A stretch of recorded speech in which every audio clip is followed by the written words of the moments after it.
Shocking radio outburst from Lewis Hamilton during Monaco practice. Stick around until the end to hear the unexpected message that everyone heard, and the fierce consequences he's now facing. Subscribe just to stay tuned for the Formula One news no one else explains to you.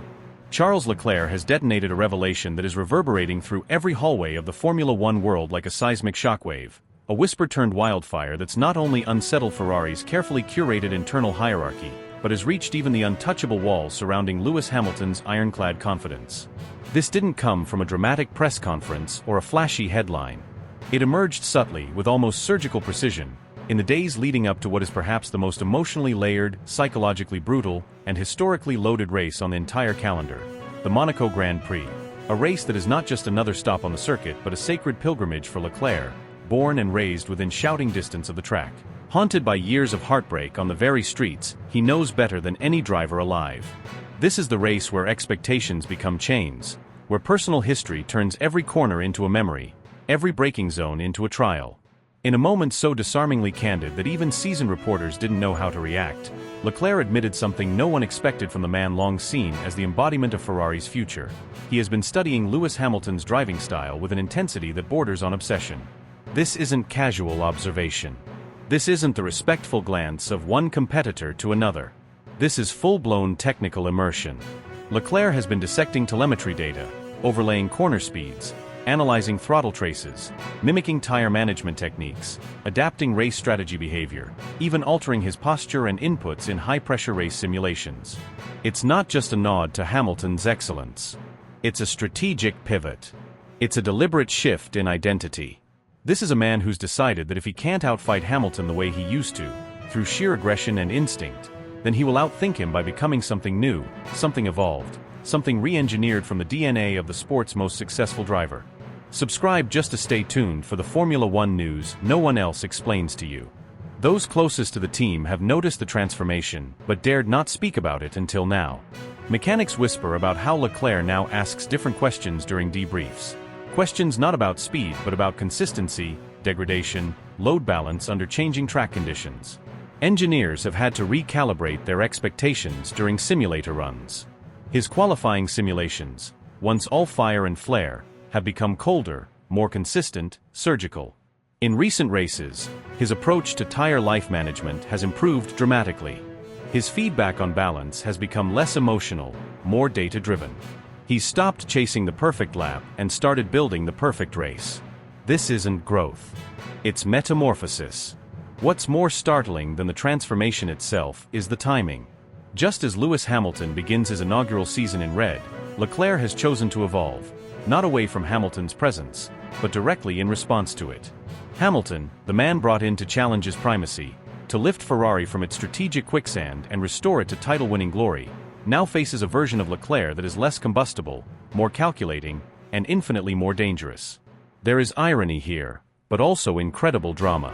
Hamilton's very presence has triggered a renaissance in the driver once viewed as Ferrari's emotional epicenter, and now that emotional center has hardened into something sharper, more composed, and arguably more effective. This isn't a rivalry defined by open warfare. There have been no angry radio messages, no door-banging moments in turn one. But make no mistake, the battle is being fought every day in the corridors of Maranello, in silent test runs, in late-night telemetry reviews, in whispered conversations between strategists, in marginal gains that never make the broadcast but shape the outcome of races. It is a duel not of volume, but of depth, of detail, of subtle brilliance and invisible confrontation. Hamilton has remained publicly unbothered. In interviews, he wears the same composed smile, the same carefully curated calm. But those close to him have sensed a change in rhythm. He's spending more time on site. He's requesting deeper analytics. He's comparing more overlays. He's arriving earlier to briefings. He's extending simulator sessions. This is not routine. This is awareness. Awareness that Leclerc is not folding, not submitting, not even waiting for the storm to pass. He's learning. Fast. And in doing so, he's taking pieces of Hamilton's own arsenal and integrating them into his framework. The very tools Hamilton wielded to conquer the grid are now being recalibrated and repurposed by the man many expected would eventually be displaced by them. Subscribe just to stay tuned for the Formula One news no one else explains to you. The implications are vast.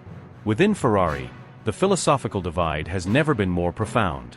On one side stands the traditionalist view, Leclerc as the emotional lightning rod, the spiritual successor to the great Scuderia legends of old.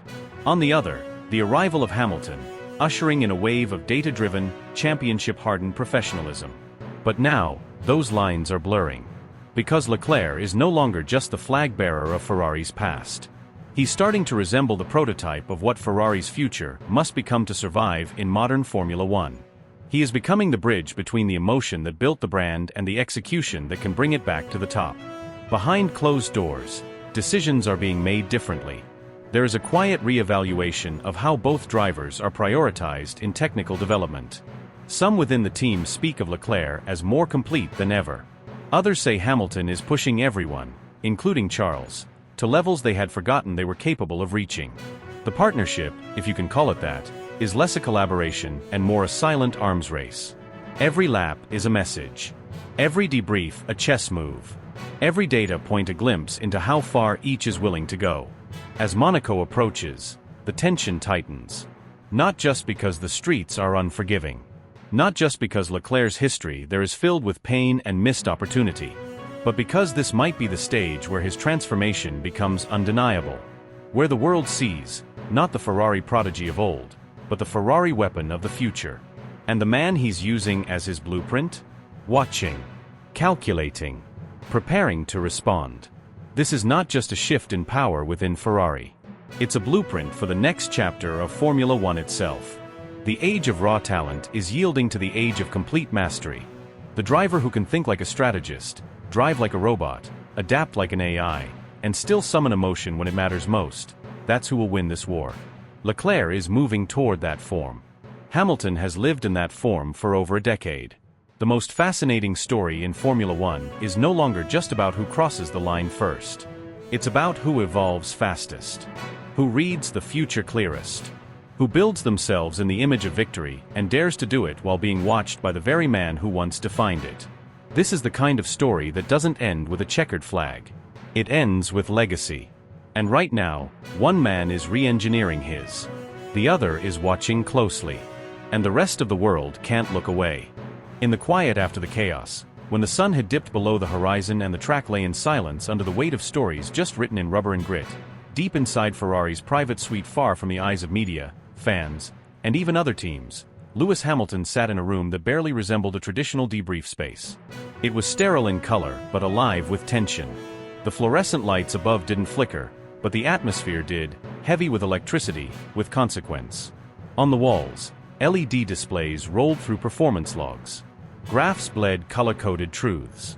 Tire pressures, fuel load calculations, corner exit delta comparisons, brake fade progression, engine torque overlays. Nothing was filtered. Nothing was softened. Everything on those screens told a brutally honest story, and Hamilton wasn't flinching from it. Across from him, his race engineer sat hunched over a console, barely blinking. This wasn't about lap times. It wasn't about whether they finished P3 or P5. This was about the blueprint. The foundation. Hamilton leaned forward, elbows on knees, eyes sharp as scalpels. He was here not to debate, but to transform. This wasn't a driver giving feedback. This was a tactician, a strategist, a builder, a destroyer of outdated philosophies, and the architect of something entirely new. He didn't speak in long monologues. He asked questions, pointed, surgical, relentless.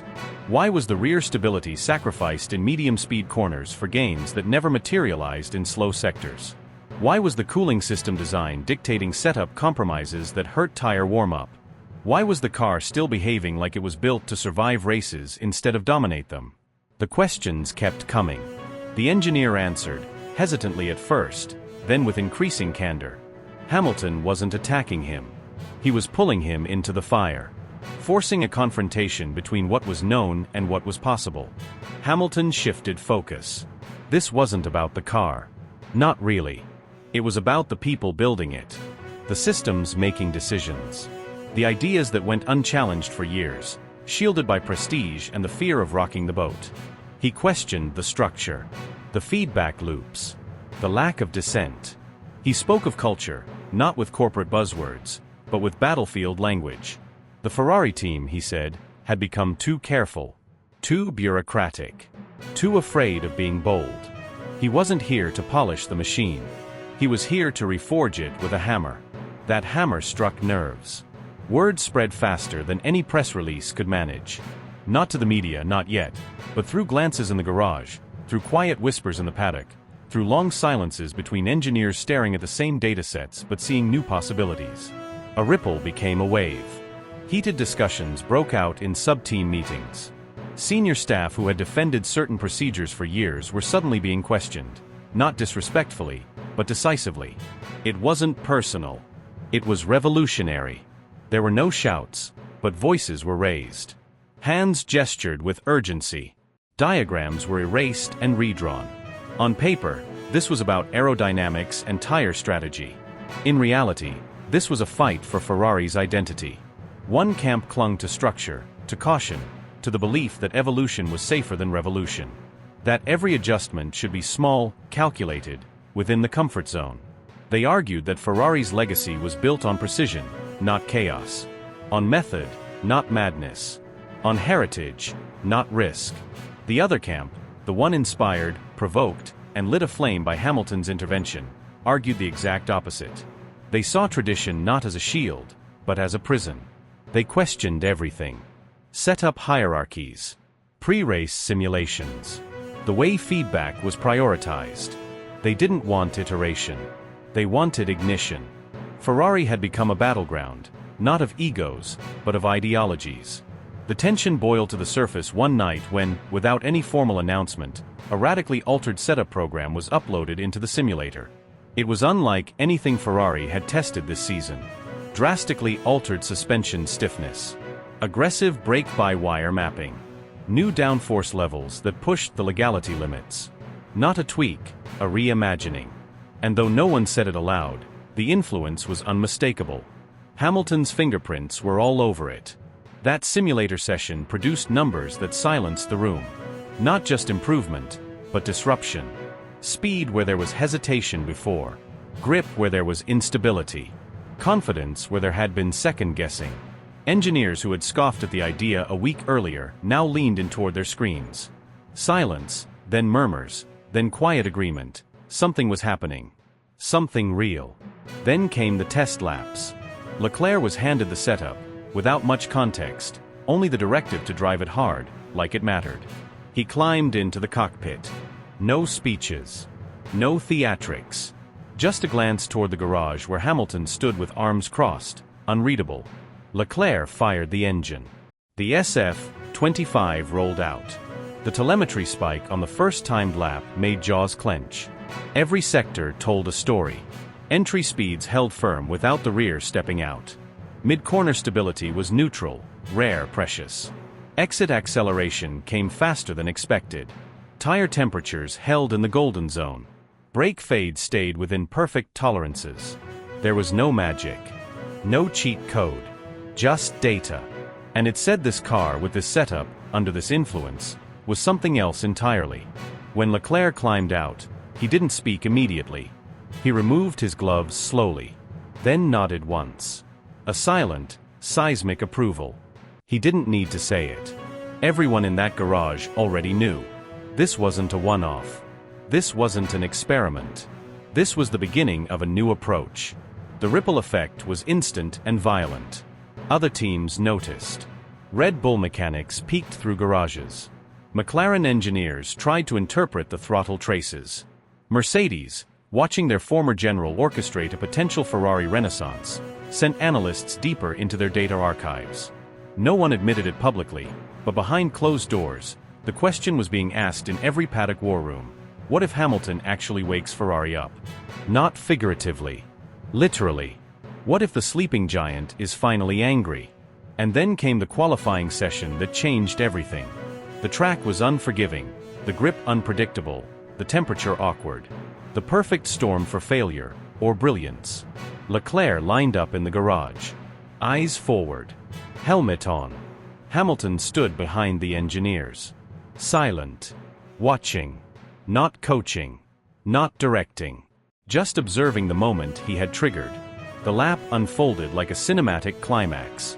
Sector 1, balanced. Smooth. No snap. No twitch. Sector 2, confident.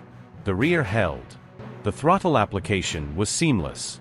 Sector 3, pure defiance. Leclerc pushed into corners most wouldn't dare. Brushed walls with millimeters to spare. Crossed the line. Pole position. Not by inches. By certainty. The Paddock stopped. No one clapped. Everyone processed. Because this wasn't about Charles Leclerc taking pole. It was about how he took it. It was about what it meant. It was about the tremor that had become a quake. The message wasn't just that Ferrari could be fast again. The message was that they were no longer afraid to be. Hamilton didn't celebrate. He just smiled. Because he knew. He knew what the world now had to confront. Ferrari wasn't just changing their car. They were changing their soul. And everyone on the grid, from Red Bull's dominance to Mercedes' pride, just realized they weren't racing yesterday's Ferrari anymore. They were racing tomorrow's Ferrari. And it had Hamilton's fire burning inside it. He sat behind the wheel, visor down, heart steady, eyes locked not on the future but on the now, the corner, the moment, the prey. In front of him, the other scarlet car, number 16, a car that symbolized legacy and local heroism, Monaco's own prince. But none of that mattered. Names didn't matter. Politics didn't matter. Respect didn't matter. What mattered was timing, commitment, the millisecond decision between glory and catastrophe. The part of the circuit ahead was never meant for overtaking. Engineers had marked it as statistically improbable, commentators had dismissed the possibility, and every telemetry readout screamed restraint. And yet, Lewis Hamilton pressed forward, unblinking, carving a path through geometry, physics, and doubt. He didn't wait for permission. He didn't need agreement. He simply made space where there was none. He performed a maneuver so precise, so cold, so violently elegant that it didn't just pass Leclerc, it undressed the hierarchy in front of the world. The crowd didn't cheer immediately. First came the gasp.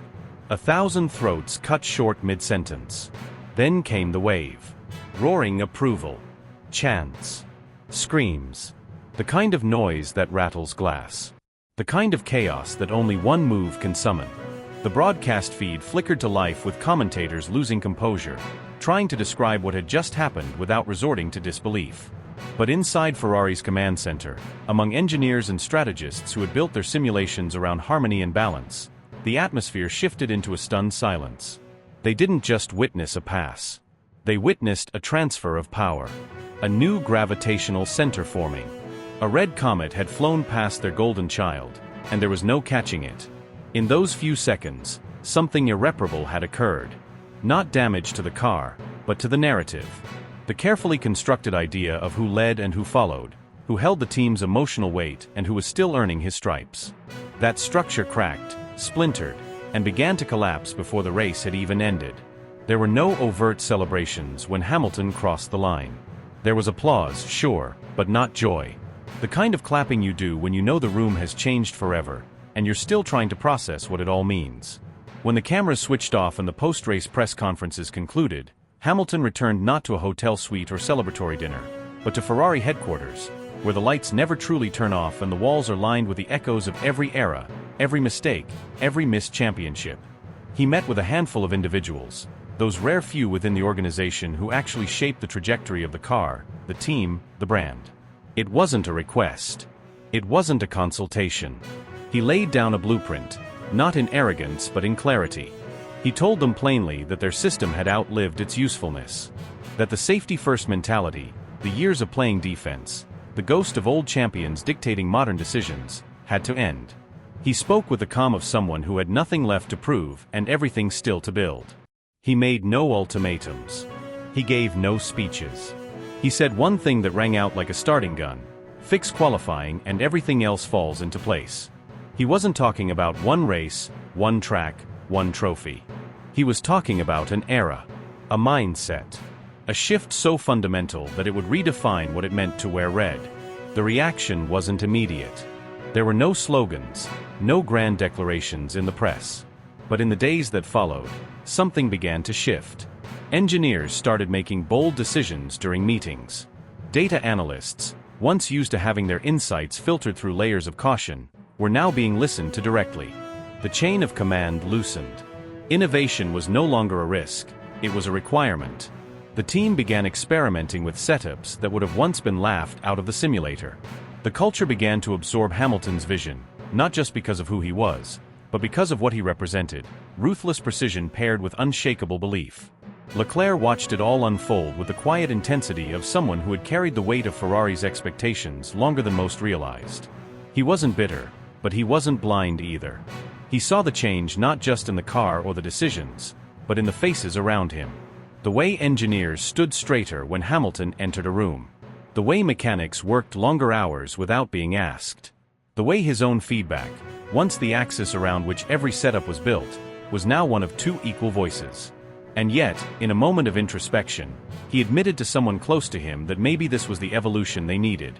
That Hamilton's presence was forcing him to grow, to sharpen, to fight differently, not just on track but within himself. There were no public feuds. No cryptic social media posts.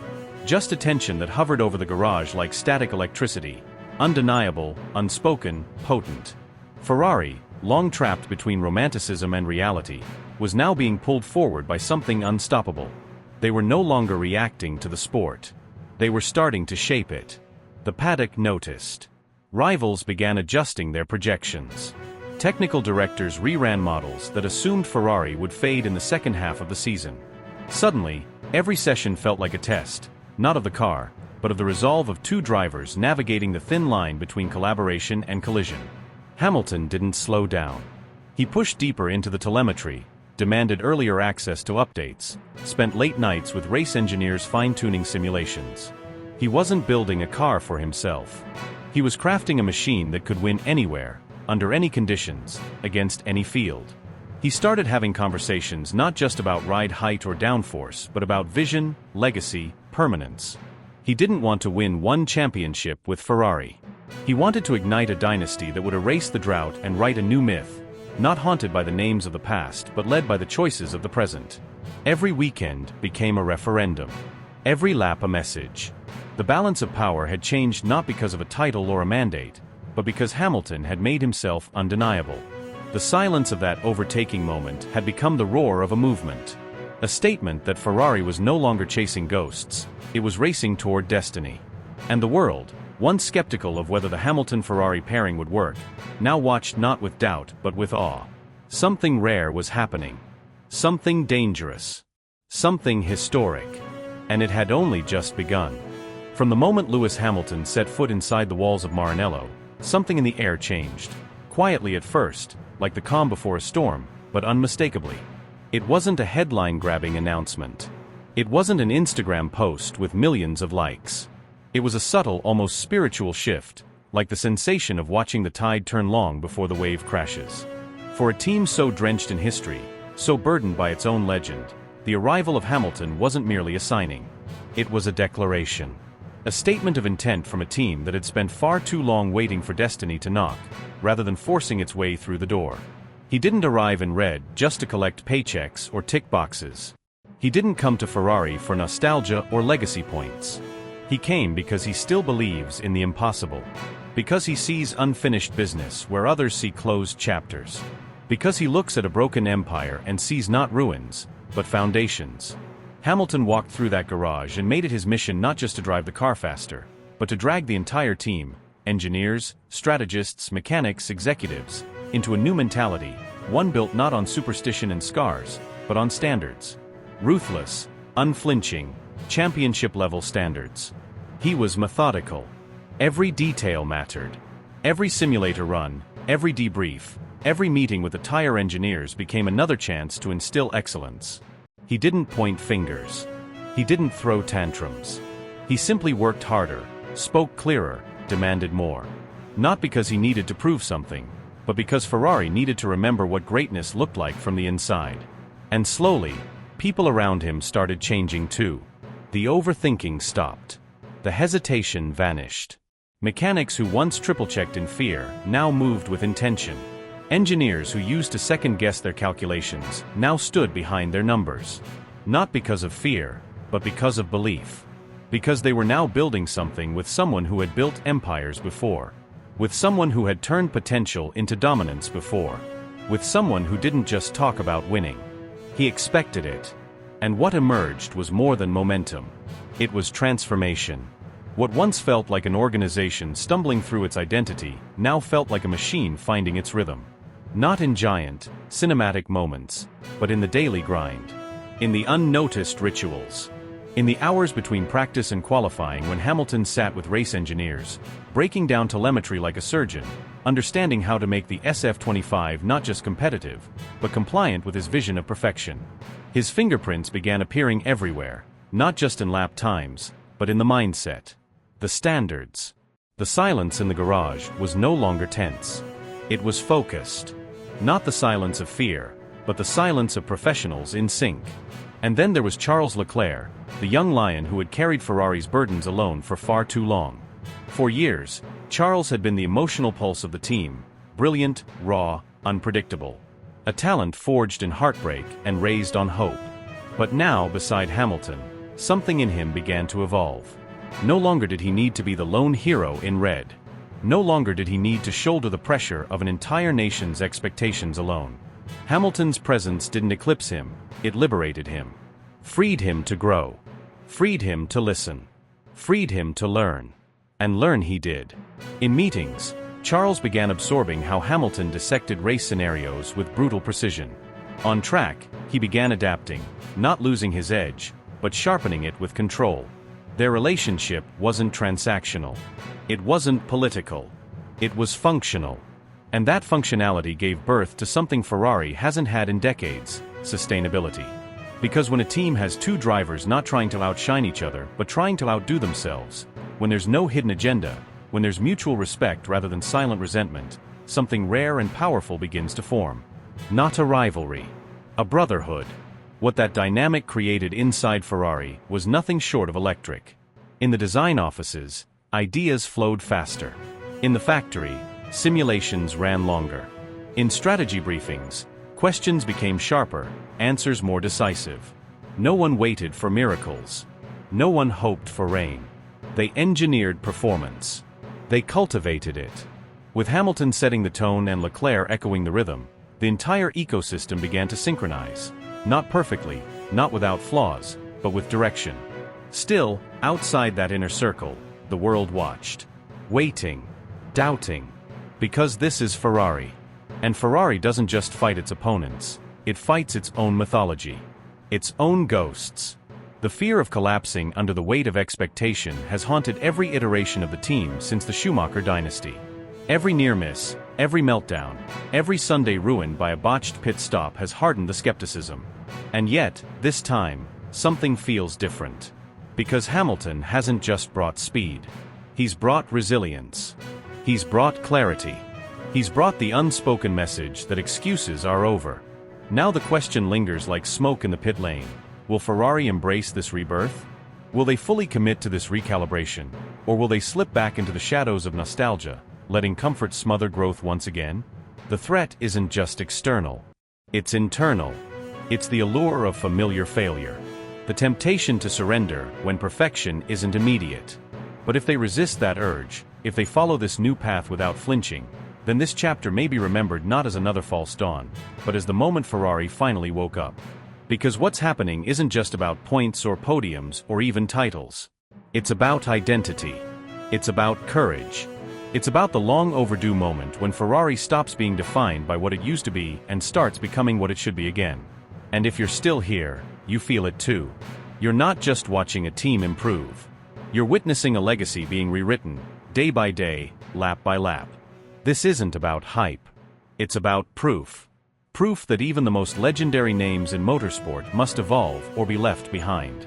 Proof that leadership doesn't always arrive in a storm.